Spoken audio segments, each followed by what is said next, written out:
সুপ্রিয় দর্শক, সবাইকে স্বাগত জানাচ্ছি স্বাধীন সংলাপে। সহযোগিতায় আলোক হেলথ কেয়ার অ্যান্ড হাসপাতাল। বাবলি ইয়াসমিন পুরো আয়োজন জুড়েই থাকছে আপনাদের সঙ্গে। আজ আমার নির্ধারিত বিষয় বাজেট ও ভূ রাজনীতি, এছাড়া দিনের উল্লেখযোগ্য যে ঘটনাগুলো আছে সেগুলো থেকেও আমরা আলোচনা করার চেষ্টা করব।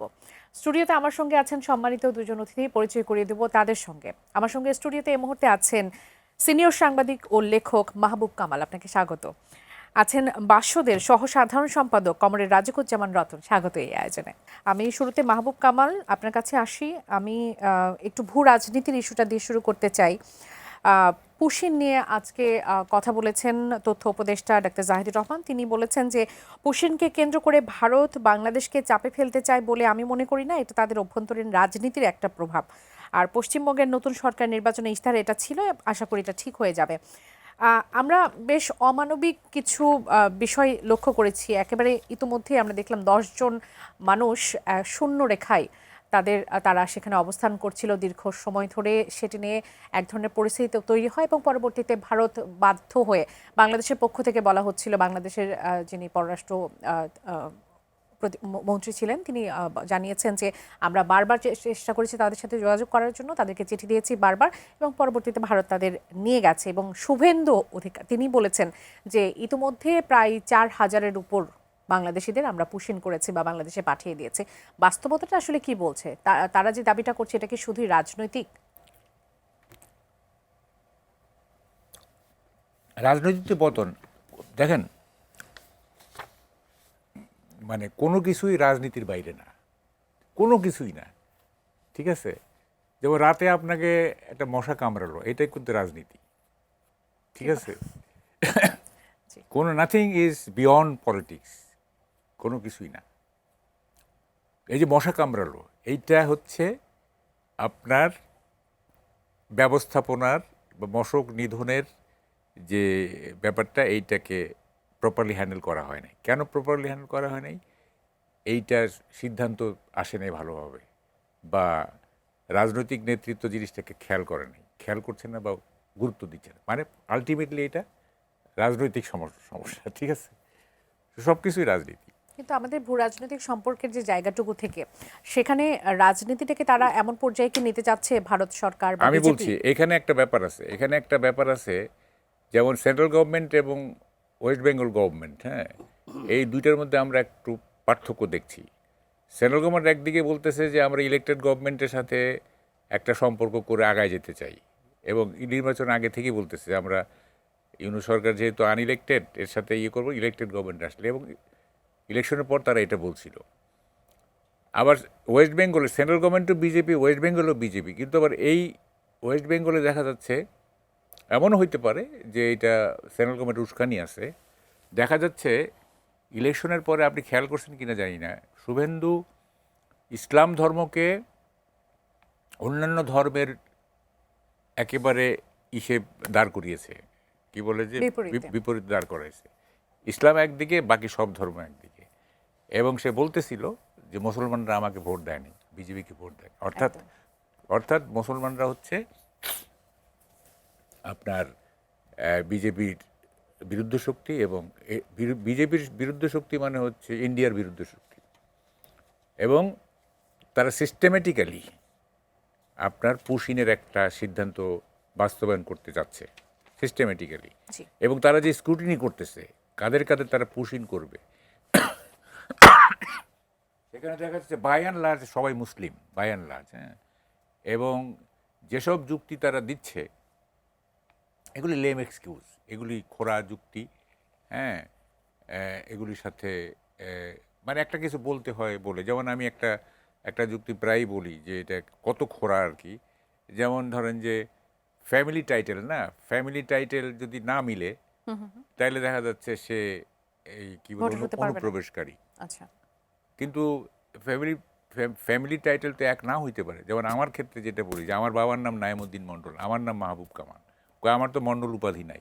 এখন যেহেতু আমার বাবার নামের মণ্ডল উপাধি আছে, আমার ক্ষেত্রে নাই, তাহলে কি আমি আমার ওই বাবার সন্তান না? তাই না? যে এই সমস্ত কতগুলো বাজে ক্রাইটেরিয়া দিয়ে তারা চিহ্নিত করতেছে এবং তাদেরকে পুশিন করতেছে। তো যেটা সবচেয়ে ভালো আমি বলবো সেটা হচ্ছে আমাদের বিজেপি সে বিজিবি ঠিকই প্যাট্রিয়টিক তারা ভূমিকা পালন রোল করছে। করছে, স্ট্রং মেজার নিচ্ছে এবং অনেক ক্ষেত্রে বিজেপির প্রতিরোধের মুখে পুশিন করতে পারছে না। আমি না ওই জায়গাতেই আসতে চাচ্ছিলাম। শুভেন্দু যখন বলছেন যে 4,800 বাংলাদেশিকে ইতোমধ্যে আমরা পাঠিয়ে দিয়েছি, আমাদের বিজেপি যখন সব থেকে স্ট্রং পজিশনে আছে, মানে বিগত সময়ের সাথে যদি তুলনা করি, এতটা শক্ত অবস্থানে বিজেপি কখনো ছিল না, তাহলে এই না, 4,800 4,000 হয় না। এটা কি এটা আসলে শুনেন, সংখ্যাতত্ত্ব না যে কোনো ক্ষেত্রে দেখবেন আপনি, যখন সংখ্যাতত্ত্ব মানে এটা একটা গ্যাঞ্জাম আছে, বুঝছেন? ওই যে বলে lies are of three kind, plain lie, damn lie and statistics. যেখানে সংখ্যাতত্ত্ব দেখবেন সেইখানে একটা বড় ধরনের গ্যাঞ্জাম। এই যে নিহতের সংখ্যা, আহতের সংখ্যা, সব ক্ষেত্রে দেখবেন। হ্যাঁ, এই যে বলে যে কি রক্ষী বাহিনীর হাতে 30 থেকে 40,000 জাসদ কর্মী নিহত হয়েছে, মানে একটা তো মানে সব কিছুর একটা সীমা থাকবে তো। হ্যাঁ, ধরেন আপনি 18কে 19 করতে পারেন, আপনি এককে যদি আপনি 20 বলে ফেলেন তাহলে কেমনে হবে? একদিন শাহরিয়ার সাহেব বলতেছে যে 71-এ 35,000 বিহারিকে হত্যা করা হয়েছে। দেখেন, মানে বিহারিরা ডাম্প হয়ে আছে কোথায়? একটা হচ্ছে ঈশ্বরদী, একটা হচ্ছে সৈয়দপুর, আর ঢাকার এই যে মিরপুর টিরপুর। তো 71-এ 35,000 বিহারি মারা গেছে। এটা তো একটা কি বলে এর চেয়ে উদ্ভট। আমি জানি সৈয়দপুরে দু একজন বিহারিকে ওই জ্বলন্ত ইঞ্জিনের কয়লার মধ্যে ফেলে দিয়ে হত্যা করা হয়েছিল, টুকটাক হয়েছে ঈশ্বরদী, ঢাকা তো কিছু, কত হবে এটা? কিন্তু তারা তো 30 লক্ষ শহীদ মানতে চান না, সেটাকে তো আবার 3 লক্ষ বলে চালিয়ে দিতে চান। না, ওইটা একটা ব্যাপার আছে, ওখানে যদি এটা কমও হয়, সেইটা যেহেতু আমাদের একটা কি বলে যে জাতির একটা মানে গর্বের একটা ব্যাপার। হ্যাঁ, এটা একটা গ্লোরিফিকেশন থাকা উচিত। হ্যাঁ, এখন এইটা নিয়ে মানে কি বিতর্ক করতে গেলে আসলে মুক্তিযুদ্ধের মানে মূল যে ইয়েটা, মানে যেটা নিয়ে আমরা অহংকার করি বা ইয়ে করি, সেইটা হয়তো বিতর্কিত হয়ে যাবে। জি, হইতে পারে জি, এই 30 প্রসঙ্গ 30 নিয়ে লাখের কম হইতে পারে, এটা আনন্যাচারাল কিছু না, কিন্তু এইটা নিয়ে আর বিতর্ক করে কী লাভ? যেমন ধরেন যে এখন যদি জুলাই শহীদদের নিয়ে যদি কেউ বিতর্ক করে, এনসিপি মানবে? কেউ যদি বিতর্ক করে যে 1400 মরে নাই, আপনারা তালিকা দিচ্ছেন 840 848, বা কেউ বলতে পারে 840ই ঠিক না, তো এইটা তো আর জামাত এনসিপি যারা জুলাইয়ের আন্দোলন করছে তারা কি এটা মানবে না তো, তাই জি, না? আমি কমরেড রাজিকুজ্জামান রতন একই বিষয় নিয়ে আসতে চাই, কেননা 5 আগস্টের পরবর্তী সময় ভারতের সাথে বাংলাদেশের ভূ রাজনৈতিক সম্পর্ক যে জায়গায় গিয়ে দাঁড়িয়েছিল, আমরা সবাই চিন্তা করেছিল এরকম যে নির্বাচন পরবর্তী সময়, ত্রয়োদশ নির্বাচনের পর সেই পরিস্থিতির আসলে উন্নতি হবে। কিন্তু বিজেপি সরকার ক্ষমতায় আসার পর পশ্চিমবঙ্গে আমরা দেখতে পাচ্ছি যে পরিস্থিতিটা আসলে সেই ইঙ্গিতটা দিচ্ছে না। আপনি কিরকম দেখতে পাচ্ছেন? ভারতের সঙ্গে বাংলাদেশের সম্পর্কটা সবসময় আকাঙ্ক্ষার দিক থেকে গণতান্ত্রিক হওয়া উচিত মনে করি, বাস্তবতার দিক থেকে হচ্ছে অর্থনৈতিক এবং সামরিক। ভারতের সঙ্গে আমাদের বাণিজ্য কত? প্রায় $14 বিলিয়ন। একসময় ভারতের সঙ্গে আমাদের বাণিজ্য ঘাটতি ছিল সবচেয়ে বেশি, কারণ সবচেয়ে বেশি আমদানি ভারত থেকে হতো, সবচেয়ে কম রপ্তানি ভারতে করতাম। এরপরে এটা শিফটেড হয়ে গেল, এখন সবচেয়ে বেশি রপ্তানি রপ্তানি হয় চীনের সঙ্গে, $20 থেকে $22 বিলিয়ন। তো ফলে এখানে একটা প্রচণ্ড কম্পিটিশন আছে। বাংলাদেশের সঙ্গে ভারতের যে সীমানা, এটা পৃথিবীর দীর্ঘতম সীমানাগুলোর অন্যতম, জি 4007 কিলোমিটার দীর্ঘ। জি চীনের সঙ্গে ভারতের যে সীমানা এবং ভারতের সঙ্গে পাকিস্তানের যে সীমানা, দুইটা যোগ করলে যা হয়, বাংলাদেশের সঙ্গে ভারতের সীমানাটা প্রায় কাছাকাছি। এবং এই সীমানাটার বৈশিষ্ট্য হচ্ছে একদিকে পশ্চিমবঙ্গ, আর একদিকে আসাম, আর একদিকে ত্রিপুরা, 3 দিক থেকে বাংলাদেশ আছে, সামনে আছে মায়ানমার, এই 315 কিলোমিটার দীর্ঘ, তারপর হচ্ছে একটু ছোট্ট জায়গা যেটা দিয়ে আমরা সমুদ্রে যেতে পারি। এই যদি বাংলাদেশের ভৌগোলিক অবস্থান দেখি, তাহলে ভারতের মতো একটা দেশ যে ক্রমাগত সাম্রাজ্যবাদী হয়ে উঠছে, সে তো চাইবে তার ব্যবসা বাণিজ্য দিয়ে বাংলাদেশকে নিয়ন্ত্রণ করতে, তার রাজনীতি দিয়ে বাংলাদেশকে নিয়ন্ত্রণ করতে, তার সামরিক বিষয় দিয়ে বাংলাদেশের সঙ্গে কর্তৃত্ব রাখতে। ফলে এই বিরোধটা বাংলাদেশের সঙ্গে ভারতের চলবেই। এখানে ভারত যেমন তার স্বার্থটা দেখবে, বাংলাদেশের তার স্বার্থটা দেখতে হবে। আমরা তো প্রতিবেশী পাল্টাতে পারবো না, আমরা শুধু পাল্টাতে পারবো আমাদের সম্পর্কের ধরনটা। সেই ক্ষেত্রে দেখবেন বাংলাদেশেও একদল মানুষ আছে, তারা তো বাংলাদেশে বসে বলে তারা 3 ঘন্টার মধ্যে নাকি দিল্লিতে দখল করে ফেলবে। কেউ আবার 7 সিস্টার নিয়ে তারা নানা ধরনের স্বপ্ন দেখে, হ্যাঁ চিকেন নেক কেটে দেবে, হ্যাঁ মানচিত্র পাল্টায় দেবে, এরকম বলে যখন, তাহলে ভারতেও তার প্রতিক্রিয়া এরকম হয়। যেমন একটা জিনিস খেয়াল করেছেন যে প্রকৌশল বিশ্ববিদ্যালয়ের শহীদ মিনারের সামনে ভারতের পতাকা এঁকে ওটা শিক্ষার্থীরা পাড়িয়ে যাচ্ছে। হারিয়ে যাচ্ছে। আচ্ছা, আমরা আমরা ওটা যদি পদদলিত করি, তা আমাদের 18 কোটি কিংবা 20 কোটি মানুষ পদদলিত করতে পারবো। এখন আমি ভারতকে তাহলে আমি উৎসাহিত করলাম যে তুমিও বাংলাদেশের পতাকা দিয়ে তুমি ইয়ে করো, তাহলে ও তো 140 কোটি, মানে তাহলে তো 280 কোটি ওটা পাড়াবে। তাহলে এই যে বালখিল্য আচরণ আমাদের এখানে, রাজনীতিতে দুটো জিনিস খুবই গুরুত্বপূর্ণ বিষয়। রাজনীতির সেন্টারে অর্থনীতি থাকতে হবে, আর রাজনীতি করতে গেলে আমার ভূ রাজনীতি সম্পর্কে একটা ধারণা থাকতে হবে। আমাদের এখানে কিন্তু তার কোনো ধারণাই নাই। হ্যাঁ, এখানে আছে বিদ্বেষ, এবং বিদ্বেষের মূল জায়গাটা হচ্ছে সাম্প্রদায়িক বিদ্বেষ। এতদিন যে সাম্প্রদায়িক বিদ্বেষ আমাদের এখানে ছিল, ভারতেও এখন সাম্প্রদায়িক শক্তি, পশ্চিমবঙ্গ, আসাম এবং ত্রিপুরা 3 জায়গায় তারা রাজ্য ক্ষমতায় চলে এসছে। ফলে এখন 2 সাম্প্রদায়িক উন্মাদনার চাপের মধ্যে পড়ে গেল 2 দেশের সাধারণ নাগরিকরা। ফলে এখন যে পুশিনটা বলছে, পুশিন কিন্তু মানে অনেক পুরনো রোগ। এটা মাঝে মাঝে এই রোগটা মাথাচাড়া দেয়। কীরকম? ভারত চায় এটা দিয়ে বাংলাদেশকে একটু চাপের মধ্যে রাখতে। এবং ধরেন যদি আমরা প্রশ্ন করি, বাংলাদেশ থেকে নিপীড়িত হয়ে যারা ভারতে গিয়েছে তাদেরকে ভারতকে ফেরত পাঠাবে? পাঠাবে না, তারা তো বাংলাদেশ থেকে ভারতে গেছে। আচ্ছা, এই ইয়ের সময় 5ই আগস্টের পরে যারা ভারতে গিয়েছেন তাদেরকে কি ভারত ফেরত পাঠাবে? কারণ তাদের কাছে টাকা পয়সা আছে, তারা তো খরচ করার মতো টাকা পয়সা আছে। পাঠাচ্ছে কাদেরকে? দেখুন, হতদরিদ্র মানুষগুলো। এই মানুষগুলোর মধ্যে হয়তো এরকম ছিল, যখন আমাদের র্যাডক্লিফ রোয়েদাদ অনুযায়ী আমাদের সীমানা ভাগ হয়, আমাদের হিলি দিয়ে গেলে দেখা যাবে যে এ পাশে আম গাছের গোড়াটায় দিকে আমটা পড়ছে বাংলাদেশে। সাতক্ষীরাতে কোনো কোনো বাড়ি আছে যে বাড়ির একদম রান্নাঘরটা ভারতে পড়েছে, শোবার ঘরটা বাংলাদেশে পড়েছে। ফলে প্রচুর মানুষের সঙ্গে একটা পারিবারিক সম্পর্ক কিন্তু বাংলাদেশ ভারতে আছে। প্রত্যেকটা সীমান্তবর্তী অঞ্চলে এটা থাকে। পৃথিবীর এমন কোনো দেশ নাই যেখানে এই সীমান্তবর্তী মানুষের যোগাযোগটা নাই। সেইটাকে যদি মানবিক দৃষ্টিতে না দেখে, সেইটাকে যদি রাজনীতির হাতিয়ার করা হয়, তাহলে এই সাধারণ মানুষগুলোকে কীরকম একটা অমানবিক পরিস্থিতিতে রাখা হয়। দেখুন, বাচ্চাদেরকে যখন শূন্য রেখায় দাঁড় করে রাখা হয়েছে, তার মানে কি একটা শূন্য মানববোধ, শূন্য দায়িত্ববোধ। কোথায় universal declaration of human rights? যেখানে একটা নারী, একটা শিশু বলছে একটু খাবার পানি হবে, এই রোদ্রের মধ্যে বসে আছে, একটু খাবার পানি নাই, প্রায় 68 ঘন্টা। তাহলে কোথায় মানবিক বোধ? এখন আমাদের বর্ডার গার্ড, তারা একদিকে মানবিক বোধে পীড়িত হয়, আর একদিকে রাষ্ট্রীয় দায়িত্ব পালনে তারা না ঢুকতে দেব না, কিন্তু তারও তো প্রাণ কাঁদে যে বাচ্চাটা পানির জন্য আছে। এবং ভারত এটার সুযোগটা নিতে চায়, এই মানবিক অ্যাপিলটা দেখিয়ে বাংলাদেশে ঠেলে দিতে চায়। যেমন করে রোহিঙ্গারা, এখন 12 লক্ষ রোহিঙ্গা, আমরা মানবিক বোধে তাদেরকে আশ্রয় দিয়েছি। আমরা কি ভারতকে একটা প্রতি উত্তর দিতে পারলাম? হ্যাঁ, এই প্রতি উত্তর দেওয়ার ক্ষেত্রে আমাদেরও কিছু অমানবিক হতে হয়। কীরকম? যেটা আমরা নেব না। এটা শুনতে খারাপ লাগে, কিন্তু নেব না যখন বলি, ওই মানুষগুলোর দিকে তাকিয়ে দেখুন তো, প্রখর রৌদ্রে পুড়ছে যে মানুষটা নো ম্যানস ল্যান্ডে দাঁড়িয়ে আছে। মানুষ কিন্তু he or she has no land, no man's land. এত বড় মানবিক বিপর্যয় ঘটাচ্ছে ওরা। এত বড় বিশাল দেশ ভারত। বাংলাদেশের জনঘনত্ব যেখানে হচ্ছে প্রতি বর্গ কিলোমিটারে 1200, ভারতের জনঘনত্ব হচ্ছে 383। ভারত দেশটাও বড়, জনসংখ্যা বেশি, কিন্তু জনঘনত্ব বাংলাদেশের চেয়ে অনেক কম। তাদেরকে জমির এতই সমস্যা পড়ে গেল। আর আমরা এই যে ঢাকা শহরে আমাদের জনঘনত্ব হচ্ছে প্রতি বর্গ কিলোমিটারে 50,000-এর উপরে। পৃথিবীতে এত ঘনত্ব সম্পন্ন দেশ পৃথিবীর আর নাই। সেই দেশেই তোমরা ঠেলে দিচ্ছ আবার মানুষগুলোকে। কি অপরাধ তাদের? ফলে যদি অপরাধ থাকে সেটা একটা বিচার হতে পারে, কিন্তু কোনোভাবেই তো এইভাবে ঠেলে দেওয়া যায় না। পুশ ইন অথবা পুশ ব্যাক, একদল মানুষ তাদেরকে একবার এদিকে ঠেলছে আর একবার ওদিকে ঠেলছে, এবং কিছুদিন পর পর তাদেরকে দাবার ঘুঁটির মতো ব্যবহার করা হচ্ছে। আমরা মনে করি এর অভ্যন্তরে, একদম মাহবুব ভাই ঠিকই বলেছেন, প্রত্যেকটা ঘটনার পেছনে রাজনীতি আছে। আমরা যখন একটা অমানবিক আচরণ দেখি, তার পেছনেও আমরা রাজনীতি দেখব। আমরা একটা অর্থনৈতিক ঘটনা দেখি, তার পেছনেও রাজনীতি দেখব। সব মিলিয়ে হচ্ছে 2 দেশেরই সাম্প্রদায়িক উন্মাদনাটাকে বাড়িয়ে তোলা। 2 দেশের সাম্প্রদায়িক উন্মাদনা বাড়িয়ে তুললে সবচেয়ে বেশি ধ্বংসপ্রাপ্ত হয় মানুষের মানবিকতা। সেই জায়গাটা আমরা একটা বিপজ্জনক জায়গায় দাঁড়িয়ে গেছি। কামাল ভাই, আমি একটু ভিন্ন প্রসঙ্গ নিয়ে আসতে চাই।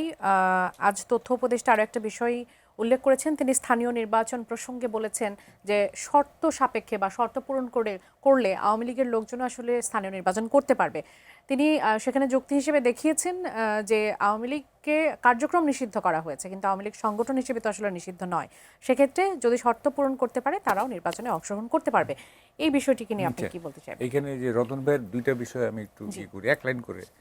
সেটা হচ্ছে যে ডেনসিটি কিন্তু সবচেয়ে ডেন্স সিটি কিন্তু হচ্ছে জাকার্তা, বাংলাদেশ সেকেন্ড, ঠিক আছে, আচ্ছা। Sorry Dhaka, Dhaka second, Jakarta হচ্ছে সবচেয়ে ডেন্স সিটি। আরেকটা হলো, তখন আমার একটা কবিতার লাইন মনে পড়ছে, রতন ভাই যখন ওই যে ওয়েস্ট বেঙ্গল আমাদের যে বিভিন্ন ক্ষেত্রে যে ঐক্যর কথা বলতেছিলেন, তখন একটা কবিতার লাইন মনে পড়তেছিল যে এ কেমন দেশ বিভাগ, ও পারেতে মেঘ হলে এ পারেতে বৃষ্টি হয়। ধরেন যে বর্ডারের ওই পারে মেঘ জমছে কিন্তু বৃষ্টিটা পড়তেছে আমাদের এইখানে। জি। মানে এইটা দেশ বিভাগের বিরুদ্ধে যারা, তারা এর উপর। দেখেন, আপনি যে প্রশ্নটা করলেন সেটা হচ্ছে, জাহেদ আমার খুব ঘনিষ্ঠ, একসময় খুব ঘনিষ্ঠ ছিল। সে তো আওয়ামী লীগকে দলই মনে করতো না, করে না, বলে যে মাফিয়া, এটা মাফিয়াতন্ত্র বলতো সে আর কি। জি। তো এখন সেই মাফিয়ারা কেন, কিভাবে ইলেকশন করবে, এটা আমার একটা প্রশ্ন। তার মানে আমাদের যে কথাবার্তাগুলো, আমাদের যে কৌশলগুলো, সেগুলো পরিস্থিতি অনুযায়ী আমরা চেঞ্জ করি, এবং politicians have every solution in their pocket. এটা মোল্লাদের মতো আর কি, ইসলামিক ফিলোসফার না, আমি বলছি মোল্লাদের এই বলবেন যে আচ্ছা এটা কেন বলছিলেন সেদিন, আবার এখন এটা বলতেছেন, তখন একটা সলিউশন বের করে দিবে, ওইটারও একটা যুক্তি আছে তার, বুঝছেন।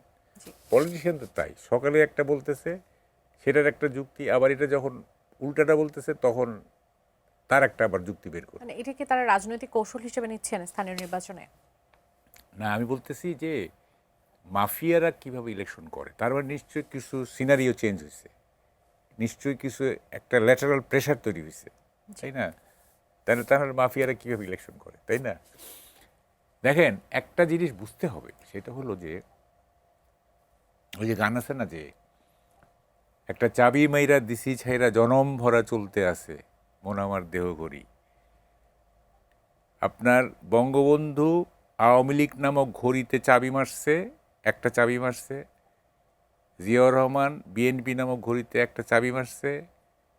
আর মওদুদি জামাত নামক একটা দলে চাবি মারছে। জনম ভরা চলতে আছে এবং চলতে থাকবে, ঠিক আছে?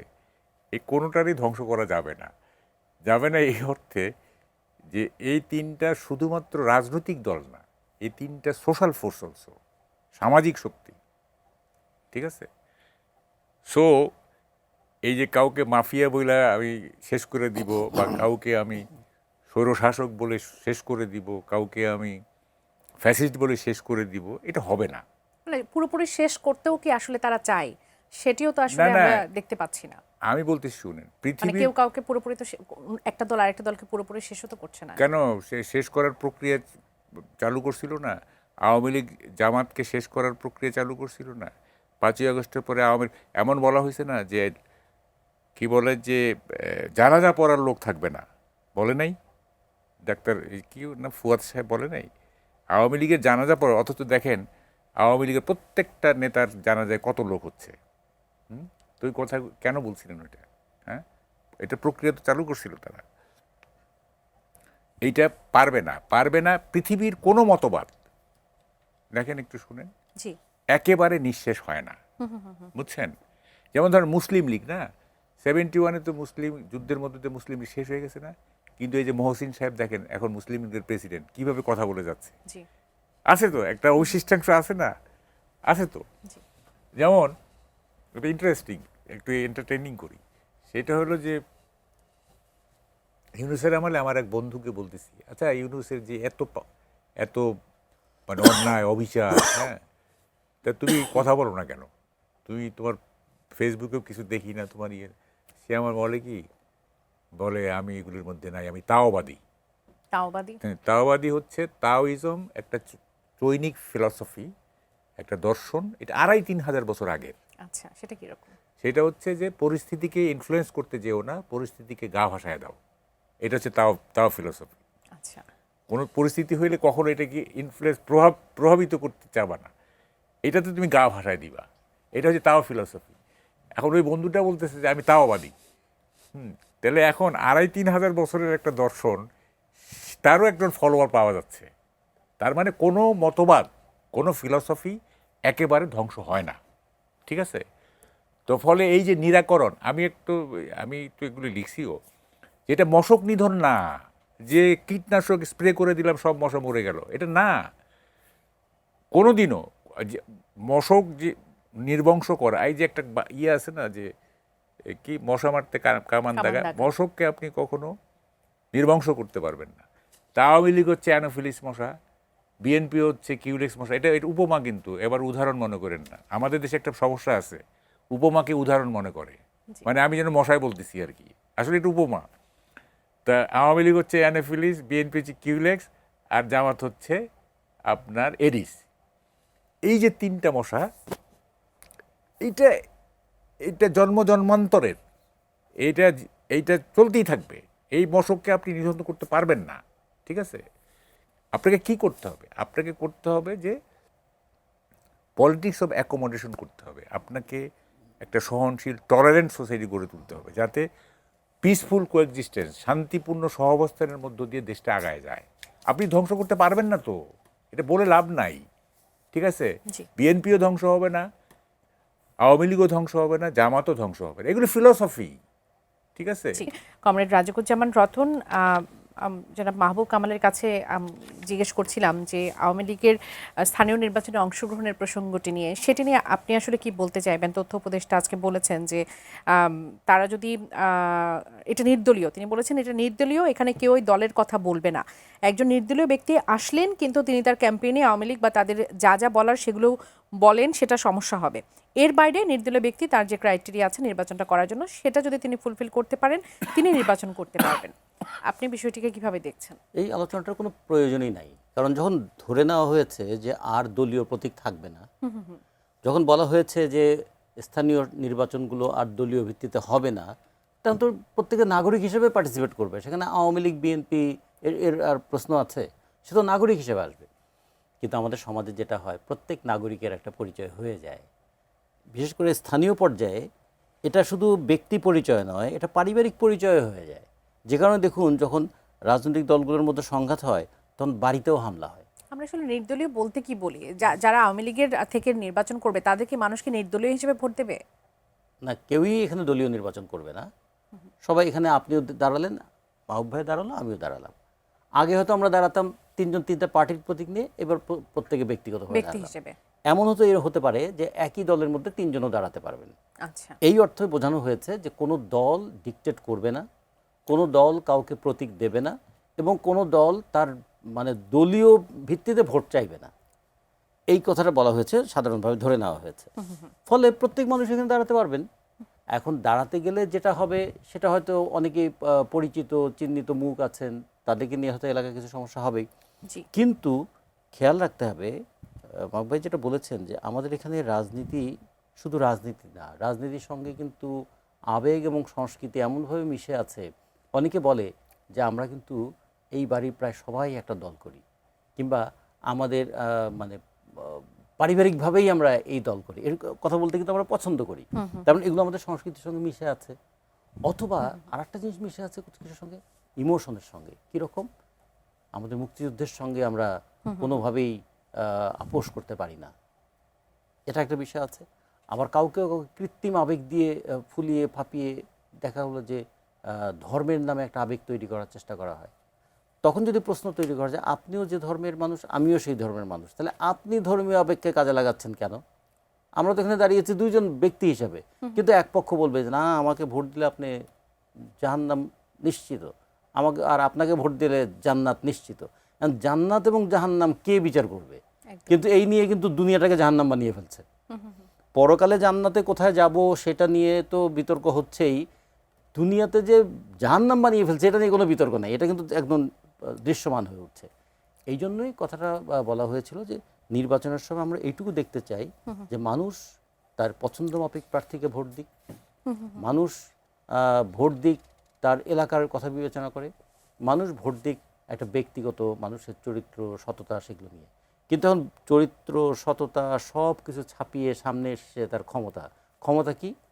প্রশাসনকে কন্ট্রোল করার ক্ষমতা এবং টাকা ব্যবহার করার ক্ষমতা। টাকার ক্ষমতা এবং প্রশাসনের ক্ষমতা একাকার হয়ে শেষ পর্যন্ত মূল ক্ষমতা গিয়ে দাঁড়ালো কোথায়? দ্য পাওয়ার অফ মানি, টাকার ক্ষমতা। টাকার ক্ষমতায় নির্বাচন করব এবং নির্বাচন করে টাকা বানাবো, এই মানসিকতা দিয়ে যখন চলে তখন প্রত্যেকে কিন্তু লোভের দৃষ্টিতে তাকিয়ে থাকে যে ওই চেয়ারটা আমার চাই। ওই চেয়ারে কি মধু আছে জানি না, তবে চেয়ারটাকে ব্যবহার করে মধু খাওয়া যায়। এই জন্যই দেখবেন চেয়ারের জন্য রক্তারক্তি করতে কোনো অসুবিধা হয় না, জি। সেটা দলীয় চেয়ার হোক অথবা প্রতিষ্ঠানের চেয়ার হোক। ফলে আমরা যেটা মনে করি যে এই আলোচনাটা এখন আসলে খুব বেশি এখন আর দরকার নেই যে কে নির্বাচনে এলো কে নির্বাচনে এলো না। আওয়ামী লীগকে অপ্রাসঙ্গিক করতে গেলে কি করতে হতো? মুসলিম লীগ যেমন দল হিসেবে টিকে আছে কিন্তু অপ্রাসঙ্গিক হয়ে গেছে, জি। কারণ মুসলিম লীগ যে ভিত্তির উপর রাজনীতিটা করেছিল সেই ভিত্তিটাই জনগণ আর অ্যাকসেপ্ট করেনি। ফলে আওয়ামী লীগকে যদি অপ্রাসঙ্গিক করতে হয় তাহলে তো আওয়ামী লীগের চাইতে একটা বেটার রাজনীতি এখানে নিয়ে আসতে হবে, তাই না? বিএনপিকে যদি অপ্রাসঙ্গিক করতে হয় তাহলে বিএনপির চেয়ে একটা বেটার রাজনীতি এখানে নিয়ে আসতে হবে।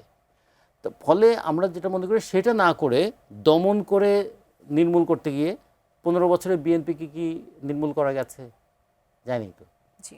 ঠিক তেমনি তাহলে আওয়ামী লীগকে কেমন করে নির্মূল করা যাবে? যদি 15 বছরে বিএনপিকে নির্মূল করা না যায় তাহলে সেই যুক্তি মানলে, সেই দৃষ্টান্ত মানলে আওয়ামী লীগ নির্মূল হবে কেমন করে এখান থেকে? জাদুমন্ত্র দিয়ে? তা তো হবে না।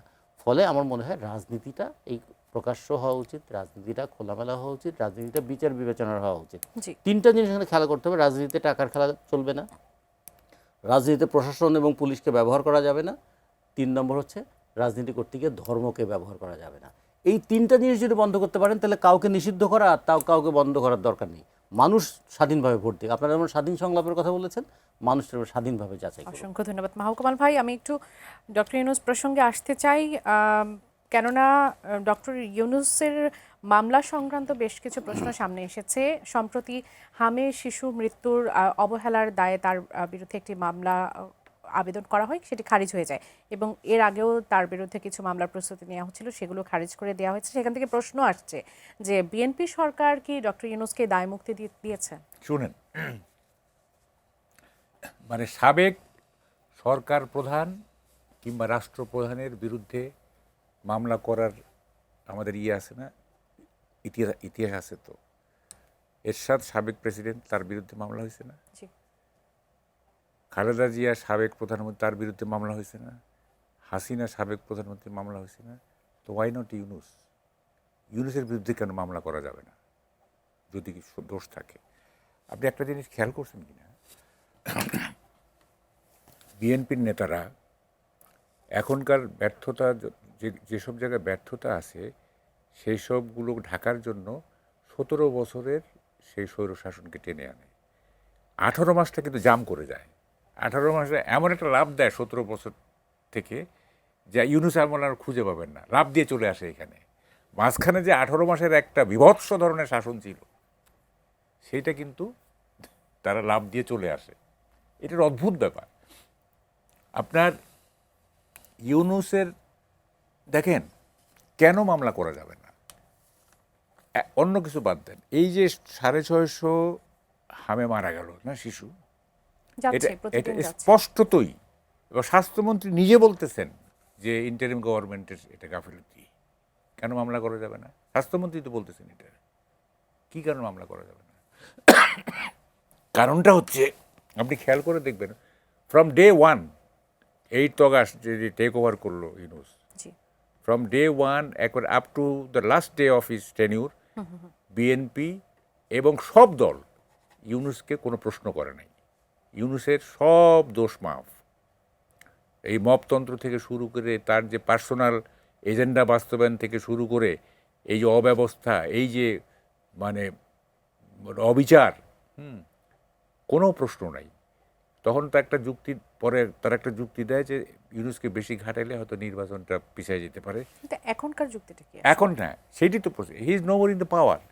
এখনকার যুক্তি আছে, সেটা হচ্ছে সবাই মনে করে যে ইউনূস হচ্ছে আমেরিকার লোক এবং ইউনূসকে হস্টাইল করা মানে হচ্ছে আমেরিকা অখুশি হওয়া। আমেরিকা অখুশি হওয়া মানে রাজনীতিটা ডিফিকাল্ট হয়ে যাওয়া, ক্ষমতায় থাকুক বা অপোজিট। সুতরাং তাকে কিছু বলা যাবে না। এবং খলিলুর রহমানের পররাষ্ট্রমন্ত্রী হওয়ার মধ্য দিয়ে জিনিসটা আরও প্রমাণ হয়েছে যে এখানে একটা আমেরিকান নিয়ন্ত্রণ চলতেছে, ঠিক আছে? এবং যেহেতু আমেরিকার নিয়ন্ত্রণ চলতেছে সেহেতু ইউনূস হচ্ছে আমেরিকার লোক এবং তাকে কিছু বলা যাবে না। ইউনূসের বিরুদ্ধে শত শত মামলা দায়ের করা যায়, শত শত। দেখেন, হাসিনা কি নিজে গুলি করছিল এই জুলাই আন্দোলনে? করে নাই তো, সে তো হুকুমের আসামি। বা তো এই 18 মাসে যেসব যারা মারা গেছে, মবের হোক বা যেভাবে হোক মারা গেছে, মানে এক্সট্রা জুডিশিয়াল কিলিং যেগুলি, তো এগুলির দায় কেন ইউনূসের ঘাড়ে যাবে না? তাই না? তার শাসন আমলে হয়েছে এবং কতগুলি মার্ডার তো বোঝাই যাচ্ছে যে এটা সরকারের এখানে আপনার পৃষ্ঠপোষকতা ছিল। হ্যাঁ, তারপরে 32 নম্বর ভাঙা থেকে শুরু করে সরকারি বুলডোজার দিয়ে ভাঙছে, তাই না? এবং ঘন্টার পর ঘন্টা ধরে ভাঙছে, তাই না? কবর থেকে লাশ উঠে পোড়ায় মারছে, তারপরে কত কিছুই না হয়েছে, তাই না? এগুলি অপরাধ না, তাই না? তা হাসিনা তো শেখ হাসিনা তো নিজে কোনো অপরাধ করে নাই, তাই না? সে কি গুলি করে মারছে নাকি কাউকে? হ্যাঁ, তো ফলে তারপরেও সে হত্যা মামলায় কেন তার? তো ফলে কেন ইউনূসকে মানে ইন্ডেমনিটি দেওয়া হচ্ছে? এটা একটা $1 ট্রিলিয়ন প্রশ্ন। যে এই প্রশ্ন নিয়ে আমি কমরেড রাজুকুজ্জামান রতন আপনার কাছে আসতে চাই যে কেন তাকে আসলে ইন্ডেমনিটি দেওয়া হচ্ছে। অনেকেই তো আসলে দাবি করেছিলেন যে এই 18 মাসে কি কি হয়েছে সেটা নিয়ে একটা শ্বেতপত্র প্রণয়ন করা উচিত। আপনি কি মনে করেন? হ্যাঁ, আমরা আমাদের বাম গণতান্ত্রিক জোটের পক্ষ থেকে তো আমরা শ্বেতপত্রের একটা দাবি করেছিলাম। 2 কারণে দাবি করেছিলাম। একটা হচ্ছে যে আমাদের কাছে একটা অসহনীয় সময় ছিল, সেটা শুধু আমাদের কথা না, যারা এই সময় সরকার চালিয়েছেন তারা নিজেদের আত্মপক্ষ সমর্থন করে একটু বলুক যে আমরা এই 18 মাসে এই কাজ করেছিলাম। তখন আমরা দেখি যে নিজের প্রতিষ্ঠানের ঋণটাকে মওকুফ করা কোন নৈতিকতার মধ্যে পড়ে, অথবা নিজের প্রতিষ্ঠানের পক্ষ থেকে একটা বিদেশে লোক পাঠানোর প্রতিষ্ঠান রেজিস্ট্রেশন তড়িঘড়ি করে নেওয়াটা কোন নৈতিকতার মধ্যে পড়ে, অথবা নিজের স্নেহভাজনদেরকে দ্রুততম গতিতে টিভির লাইসেন্স দেওয়াটা কোন নৈতিকতার মধ্যে পড়ে। যে বৈষম্য বিরোধী আন্দোলনের ফলশ্রুতিতে আপনার আগমন, তা আপনার সময়কালে বৈষম্যের যে ঘটনাগুলো ঘটেছিল সেটা আপনিই বলেন। আমরা অভিযোগ কারো দিকে আঙুলটা তুলতে চাই না, আপনি নিজেই বলেন যে আপনি কোন কোন কাজগুলো ভালো করেছেন দেশের জন্য এবং কোন কোন কাজগুলো দেশের জন্য ভালো হয়নি। যদি বলেন সবগুলোই ভালো হয়েছে, তাহলে সেটাও আমরা যাচাই করে দেখি যে নির্বাচন হবে 12ই ফেব্রুয়ারি, তার মাত্র 72 ঘন্টা আগে কি এমন মানে দায় পড়ে গেল যে মার্কিন যুক্তরাষ্ট্রের সঙ্গে এই চুক্তিটা করতে হলো, যে চুক্তিটা করার আইনগত, নৈতিক, রাজনৈতিক কোনো ম্যান্ডেট কি আপনার ছিল? কিন্তু এমন একটা চুক্তির জালে আপনারা আটকে ফেললেন যে ট্রাম্প বাংলাদেশের উপর রেসিপ্রোকাল ট্যারিফ আরোপ করেছে বাংলাদেশ সহ বিভিন্ন দেশের উপরে, সেই ট্রাম্পের দেশের আদালত তার এটাকে অবৈধ বলেছে। কিন্তু আমরা আমাদের দেশে একটা অন্তর্বর্তীকালীন সরকার, যিনি বৈষম্য বিরোধী আন্দোলনের মাধ্যমে উঠে এসেছিলেন, সেই সরকার এত বড় একটা বৈষম্যমূলক চুক্তি দেশের জনগণের উপরে 72 ঘন্টা আগে প্রায় 72 বছরের জন্য চাপিয়ে দিয়ে গেলেন। এর কি কোনো জবাবদিহি হবে না? মাহবুব কামাল ভাই বলছিলেন যে মানে কেন তাকে ইন্ডেমনিটি আসলে দেওয়া হচ্ছে, এই প্রশ্ন কি আপনার কাছে আসে যে মানে এটার কারণটা কি? এটা কি আসলে বিএনপির স্বার্থ, সরকারের স্বার্থ, নাকি দেশের স্বার্থ? কি কারণে তাদেরকে এই ছাড়টুকু আসলে দেওয়া হচ্ছে? সেটা আর একটা বিষয় খুবই মানে আশ্চর্যজনক। সেটা দেখুন যে বাংলাদেশে তেল, গ্যাস, খনিজ সম্পদ আহরণ করবে যে বিদেশি কোম্পানি, বিশেষ করে মার্কিন কোম্পানি, আমাদের দেশের আইন অনুযায়ী মুনাফার 5% শ্রমিকদের জন্য প্রাপ্য। ইউনূস সরকার যাওয়ার সময় তাদের জন্য এটা কমিয়ে মুনাফার 1.5% নিয়ে এলেন।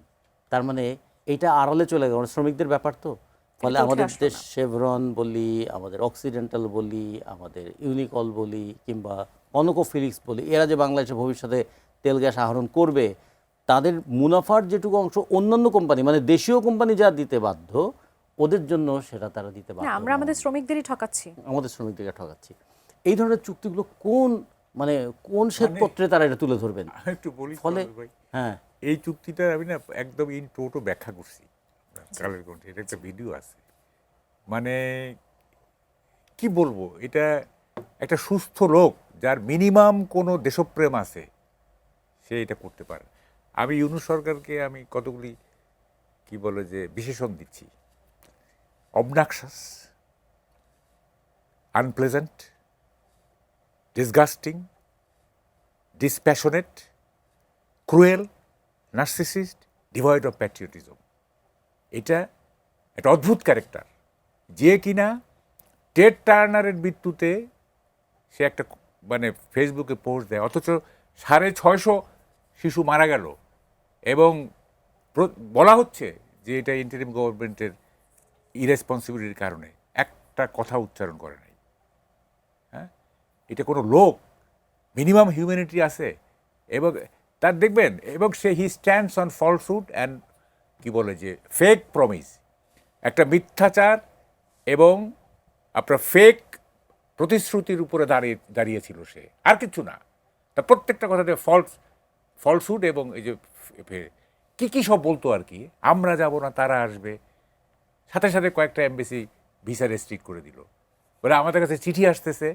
কত মিথ্যুক দেখেন, ওই চিঠিগুলি কই?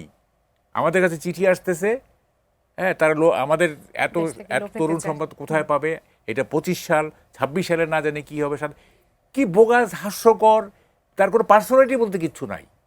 সে কি এটা বুঝে না যে মানুষ এগুলি কীভাবে হাসাহাসি করে? হ্যাঁ, জুলাই সনদের স্বাক্ষরের মধ্য দিয়ে আপনার কি অসভ্য থেকে আমরা সভ্য হয়ে গেলাম, এগুলি কোনো কথা? হ্যাঁ, এবং দেখেন মানে লাজ শরম তো কিছু, গন্ডারের চামড়া। সে এই সেফ এক্সিট নিল কি, যদি 1 বছরের এসএসএফ সিকিউরিটি নিয়ে নিল বলেন। তার যেহেতু সে এক্সিকিউটিভ মানে চিফ এক্সিকিউটিভ, সে তো সবই পারে, তাই না? এটা কি সবার জন্য প্রযোজ্য না? এটা 3 মাসের জন্য প্রযোজ্য। আচ্ছা, এটা উনি 1 বছর নিয়ে নিছে। উনি বাড়িয়ে নিয়েছে। হ্যাঁ, 1 বছর নিয়ে নিছে। হ্যাঁ, এখন দেখেন সে এখন নাকি দেখলাম কালের কণ্ঠে লিড নিউজ, সে নাকি বলতে চায় বাংলাদেশে যেতে আমার ইচ্ছা করে না, ওরা আমাকে কষ্ট দিছে। আরে 18 কোটি লোককে তুমি কষ্ট দিয়ে গেলে, এখন তোমাকে কে কষ্ট দিছে? তোমার তো কোনো অভিযোগেরই কোনো তদন্ত হচ্ছে না, তোমাকে কে কষ্ট দিছে? তুমি বরং কষ্ট দিছো। তুমি শিক্ষকের গলায় জুতার মালা পরাইছো, তুমি মুক্তিযোদ্ধার গলায় জুতার মালা পরাইছো, তুমি কি বলে যে যারা গান গাইতো, যারা নাটক করতো, তাদের প্রফেশনাল জীবনে তুমি আঘাত আনছো, তুমি কবর থেকে লাশ উঠে ইয়ে করছো, তোমার আমলে মাজার ভাঙা হয়েছে, তুমি মানুষকে কষ্ট দিছো। হ্যাঁ, আর তুমি এখন বলতেছো আমাকে কষ্ট দিছে, আমার ওই দেশে যেতে ইচ্ছা করে না। হ্যাঁ, রামিসা হত্যার আলোচিত রায় নিয়ে কথা বলতে চাই। 19 দিনে 6 কার্য দিবসে যে রায়টা আমরা পেলাম, এই প্রত্যাশাটা আমাদের সকলেরই ছিল যে এই ভয়ঙ্কর এটাকে কি বলবে, এটা একটা রোগ, সামাজিক রোগ না, এটা কি আমাদের সন্তানদের চোখের সামনে যখন ধর্ষিত হতে দেখছি, বলাৎকার হতে দেখছি, তার কোনো সুরাহা পাওয়া যাবে কিনা আমরা জানতাম না, কিন্তু যখন এই রায় হলো তখন আমাদের আশান্বিত করছে। কিন্তু রামিসা কি শুধু একটা এক্সাম্পল হয়ে থাকবে, নাকি এটি আসলে কন্টিনিউ করবে? আপনি আশান্বিত কেন হলেন আমি বুঝলাম না। এরকম রায় কি হয়েছে বলছি, আপনি শুনেন, কম সময়ে? এই রায়টা কেন এত দ্রুত হইল? বিকজ এইটা মিডিয়া ট্রায়াল হয়ে গেছে আগেই। দেখেন, যে সমস্ত ঘটনা, ধর্ষণ হলে বা হত্যা হলে যেগুলি মিডিয়া ট্রায়াল হয়, সেগুলি দ্রুত বিচার হয় এবং কি বলে যে বিচার ভালো হয়। প্রত্যেকটা দেখবেন, ইয়াসমিন হত্যা এই 96-97 মিডিয়া ট্রায়াল হয়েছে, সাথে সাথে রায় এবং ফাঁসি কার্যকর। আপনার রিমা হত্যা মিডিয়া ট্রায়াল হচ্ছে, কারণ এটা সাংবাদিকের মেয়ে হয়ে গেল। আপনার রুবেল হত্যার নেতৃত্ব দিছে প্রেসিডেন্ট পুরস্কার প্রাপ্ত একজন অ্যাসিস্ট্যান্ট কমিশনার ডিবির। সেই ডিবির পুরস্কারপ্রাপ্ত ডিবির অ্যাসিস্ট্যান্ট কমিশনারের 10 বছরের কারাদণ্ড হয়েছে। কেন? এটা মিডিয়া ট্রায়াল হয়ে গেছিল আগেই, মানে আমরা বলে দিছি। যেগুলি স্পার্ক করে সোসাইটিতে, যেগুলি রিপার্ক করে, যেটা ক্লিক করে যায়, এক কথা মানে সোজা বাংলা, যেগুলি ক্লিক করে যায় সেগুলি ট্রায়াল দ্রুত হয় এবং ইয়ে হয়। তাহলে কয়টা ধর্ষণ, কয়টা হত্যা ক্লিক করবে? সেই দিন তো একটা গ্যাং রেপ হয়েছে, 4 জনকে অ্যারেস্ট করছে। ঠিক আছে, রামিসার পরদিনই 4 জন বাচ্চা আবারও ধর্ষণের তাই শিকার না? হয়েছে, বলাৎকারের তো ওগুলি শিকার কি হয়েছে। হচ্ছে? ওগুলি হচ্ছে কারণ ওগুলি মিডিয়া ওভারলুক করে যাচ্ছে, ওগুলি আমরা ওভারলুক করে যাচ্ছি, কোনো ক্লিক করতেছে না। এইটা কেন হলো? এইটা হলো যে এইটা জামাত এই হত্যাকাণ্ডকে ক্যাশ করতে চাইছে, এক। তারপরে প্রধানমন্ত্রী এবং স্বরাষ্ট্রমন্ত্রী যে গেছে ওখানে ভুয়া ভুয়া স্লোগান উঠছে।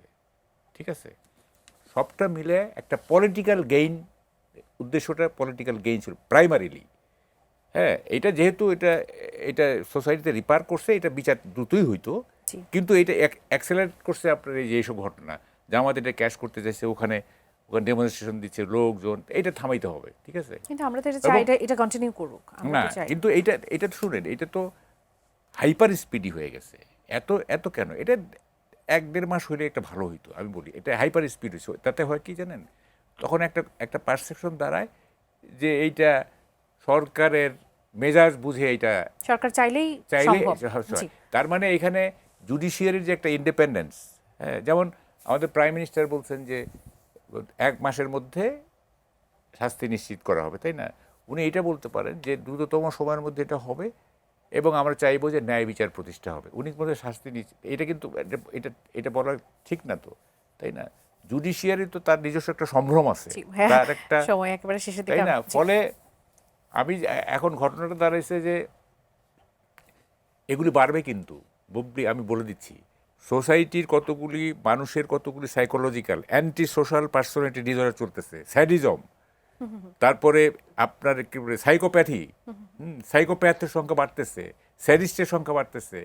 আপনাকে পেইন দিয়ে আমি আমি মানে আনন্দ পাচ্ছি, sadistic pleasure, perverted pleasure, twisted pleasure, এগুলি মানুষের সাইকোলজির একটা বড় ধরনের পরিবর্তন এসে গেছে, পরিবর্তন এসে হ্যাঁ, গেছে, নানা সেটা- কারণে। সেটা নিয়ে নিশ্চয়ই এইটা- আলোচনা তো আমরা ফলে বিস্তারিত আলোচনা করতে পারবো। জি। এইটা আপনি এই যে বিচার দিয়ে পারবেন না। দৃষ্টান্তমূলক শাস্তি এটা রেমেডি না। দেখেন, দৃষ্টান্তমূলক শাস্তি যে কোনো রেমেডি না। এরশাদ শিকদার ছিল না একটা ভয়াবহ ইয়া, জি। এরশাদ শিকদারের ফাঁসি কার্যকর হওয়ার পরের দিন আরেকটা খুলনায় আরেকটা মারা রয়েছে ওই একই এলাকায়। তাই ওই দৃষ্টান্তমূলক শাস্তির কোনো লাভ তাহলে হলো? আমরা আসলে কি করব? কমরেড রাজ্য করছি আমরা এইটা- রতন, এটা- আমরা তো চাই সোসাইটি থেকে ধর্ষণের মতো ভয়াবহ ব্যাধিটা শেষ হয়ে যাক, বলাৎকারের মতো ঘটনা যেটা আসলে এখনো ওভারলুকই বলা যায়, ওভারলুক করা হচ্ছে, আমরা আসলে দেখতে পাচ্ছি না যে তার কোনো আসলে বিচার হয় বা সেটা নিয়ে প্রশ্নও করা যায় না অনেক সময়। এর আসলে রেমেডিটা কি? এর আগে দুটো বিষয় একটু বলে নিই যে আমরা শুধু ইউনুসকে ব্যক্তিগতভাবে দায়ী করব না, আমরা একটা সিস্টেমকেও দায়ী করা উচিত। এর আগে যেমন অনেকেই আমরা সবাই মিলে শেখ হাসিনাকে দায়ী করেছিলাম, জি। তার আগে খালেদা জিকে দায়ী করেছিলাম, তার আগে এরশাদকে দায়ী করেছিলাম, তার আগে আইয়ুবকে দায়ী করেছিলাম। এই যে শুধু ব্যক্তিকে দায়ী করা না, একটা সিস্টেমকে যতক্ষণ পর্যন্ত আমি দায়ী করতে না পারবো, সিস্টেমটা পাল্টাতে না পারবো, ব্যক্তির বদলে ব্যক্তি আসবে, কিন্তু পদ্ধতিটা প্রায় একই রকম থেকে যাবে। এই জন্য শেষে মানুষ হতাশ হয়ে বলে, কই কিছু পরিবর্তন তো দেখলাম না। ইউনুস যে এই কাজগুলো করতে পারলেন, একা একা করেছিলেন? তার প্রশাসন কী কাজ করেছিল? কারা তাকে সহযোগিতা করেছিল? কারা তাকে মদত দিয়েছিল? সেই বিষয়গুলো যদি আলোচনা না আসে, যেটা কামাল ভাই শুরুতে বলেছেন যে প্রত্যেকটা ঘটনার পিছনে একটা রাজনীতি থাকে, ইউনুসের এই হয়ে ওঠার পিছনেও একটা রাজনীতি ছিল, সেটাকেও আমাদের আইডেন্টিফাই করা উচিত। আর পাশাপাশি যেটা বলি, রামিসার বিষয়টা খেয়াল করে দেখুন, রামিসা কিন্তু প্রথম নয় এবং রামিসার শেষও নয়। রামিসার আগে আসিয়ার কথা মনে আছে, একদম। 8 বছর মেয়ে, ওরও তো খুব দ্রুততম সময়ে রায় হয়েছিল। এখন পর্যন্ত কিন্তু বিচারের রায় কার্যকর হয় নাই। এমনকি যাদের মৃত্যুদণ্ড দেওয়া হয়েছিল 4 দিনের মধ্যে তাদের ডেথ রেফারেন্স চলে গিয়েছে, কিন্তু এখনো সেটা কার্যকর হয়নি। আজকে রামিসেরটাও চলে এসেছে। তারপরে ধরুন আর একটা মেয়ে, এই যে সীতাকুণ্ড পাহাড়ে মনে আছে হ্যাঁ, সেই হ্যাঁ, মেয়েটা, গলা কাটা জান্নাতুল অবস্থায় নাইমাইরা, জি। মৃত্যুবরণ করলো সে। 3.5 মাস, 1 মার্চ ওই ঘটনা ঘটেছিল। 3.5 মাস এখন পর্যন্ত কিন্তু তার পুলিশ রিপোর্টই দেয় নাই। তাহলে এই যে আমরা মানে রাইসার যে ঘটনাটা, এটা আমরা দ্রুততম সময় হতে দেখলাম, এটা যেমন ঠিক, কিন্তু এটা রামিসারটা যেমন দ্রুততম সময় ঘটতে দেখলাম, এটা যেমন ঠিক, সাথে সাথে আরও দেখতে হবে 2016 থেকে 2026 এই সময়ের মধ্যে নির্যাতনের ঘটনা ঘটেছে 11,934টা। তার মধ্যে সংখ্যাটা দেখেন একটু খেয়াল করে।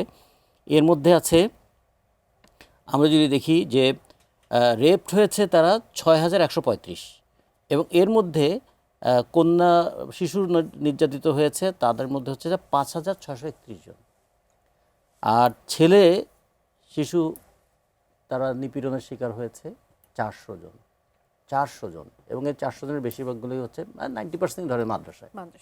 বলা যাবে এটা নিয়ে কথা? তাহলে এটা তো রিপোর্টে আছে, এটা পত্রিকায় এসেছে, মায়েদের আহাজারি দেখেছি, এবং ভিকটিম সে সাক্ষ্য দিয়ে বলেছে, কই বিচার তো হয় নাই। ইভেন আপনার ওই ঘটনাটা কি মনে আছে যে এই আপনার ফেনীর সেই মেয়েটা যাকে মাদ্রাসায় হাত বেঁধে আগুনে পুড়িয়ে দেওয়া হয়েছিল, সে আগুন নিয়ে দৌড়াচ্ছে, কিন্তু তার গায়ে কেউ পানি দিয়ে তাকে আগুনটা নেভানোর চেষ্টা করছে না। মৃত্যুর আগে সে নাম ঘোষণা করেছিল, সেই জন্য 16 জনের মৃত্যুদণ্ড হয়েছিল, এখনো পর্যন্ত সেটা কি কার্যকর হয়েছে? ফলে একটা দুটো ঘটনা কখনো কখনো আমাদেরকে একটু স্বস্তি দিতে পারে, কিন্তু সাথে সাথে এটাও মনে করিয়ে দেয় এই একটা স্বস্তির আড়ালে আবার হাজার জিনিস যে যেন চাপা পড়ে না যায়, করে না যায়। যেন এটাও একটা পদ্ধতি হয়, এটাও যেন একটা বিচারের ব্যবস্থা থাকে, বিচার যেন সত্যিকার অর্থেই বিচার হয়, সিলেক্টিভ জাজমেন্ট যেন না হয়, সিলেক্টিভ ভার্ডিক্ট যেন না হয়। বিচারপতি তার কথা একটা জিনিস লিখেছেন, বলছে এটা বলছে যে প্রতিটি পৃষ্ঠা বেদনা, ক্ষোভ, উদ্বেগ এবং ন্যায় বিচারের প্রত্যাশায় পরিপূর্ণ। জি। তাহলে ন্যায় বিচারের প্রত্যাশায় পরিপূর্ণ, এই কথাটাকে আমরা যেন ধরে রাখতে পারি যে ন্যায় বিচারের প্রত্যাশাটা যেন পূরণ হয়। পরিপূর্ণ আমরা হয় সেই আমরা প্রত্যাশা রেখে ব্লাইন্ডলি কারো শাস্তি চাই না, কিন্তু ন্যায় বিচারটা আমরা চাই। প্রতিষ্ঠা হোক সেই প্রত্যাশাই রাখছি। অসংখ্য ধন্যবাদ আপনাদের দুজনকে আয়োজনে যুক্ত হবার জন্য। দর্শক, আগামীর স্বাধীন সংলাপ দেখার আমন্ত্রণ জানিয়ে আজ এখান থেকে বিদায় নিচ্ছি। সঙ্গে থাকার জন্য ধন্যবাদ। শুভরাত্রি।